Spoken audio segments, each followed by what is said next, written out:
श्री शिवाय नमस्तुभ्यम। हरे कृष्णा दोस्तों, स्वागत है आपका हमारे शिव छाया चैनल पर।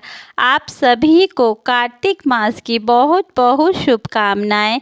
आज हम आपको इल्ली और घुन की कहानी सुनाएंगे।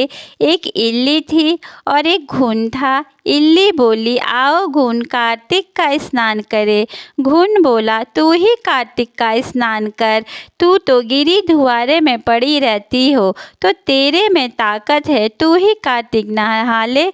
मैं तो बाजार में पड़ा पड़ा बाजरा खाऊंगा और ठंडा ठंडा पानी पीऊंगा। बाद में इल्ली तो राजा की लड़की के पल्ले लगकर कार्तिक स्नान करती।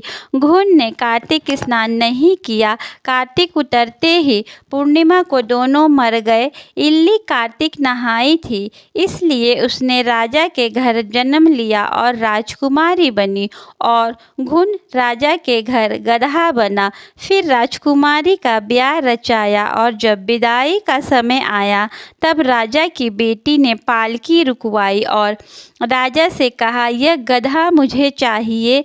तब राजा ने कहा, यह गधा मत लो, चाहे और धन दौलत ले लो। पर राजकुमारी नहीं मानी और बोली, मुझे यही गधा चाहिए।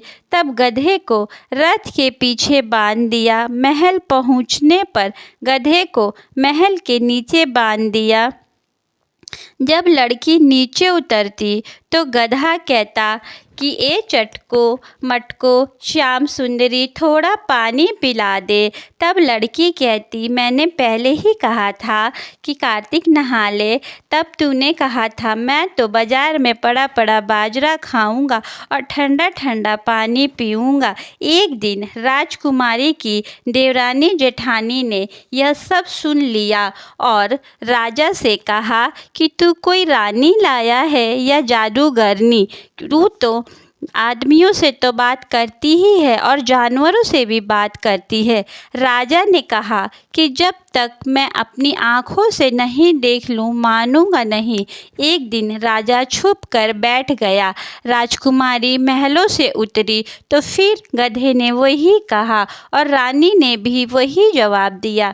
तब राजा तलवार लेकर खड़ा हो गया और बोला, तू बता सच्ची सच्ची कि क्या बात करती है इस गधे से, नहीं तो मैं तुझको तलवार से काट दूंगा।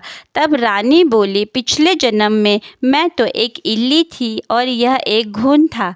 इसको मैंने कहा था कि हम दोनों कार्तिक नहाएंगे। यह तो नहीं नहाया और मैं नहाई, इसलिए हम दोनों पिछली बात करते हैं। राजा ने कहा, कार्तिक में गंगा नहाने का इतना फल होता है तो हम दोनों ही जोड़ों से कार्तिक नहाएंगे और खूब दान पुण्य करेंगे, जिससे हम आगे और भी ज़्यादा फल मिले। दोनों कार्तिक नहाने लगे और राजा ने नगरी में कहलवा दिया कि सब कार्तिक स्नान कर नहाया हुआ पानी घुन पे डाले, जिससे घुन को मोक्ष की प्राप्ति हो।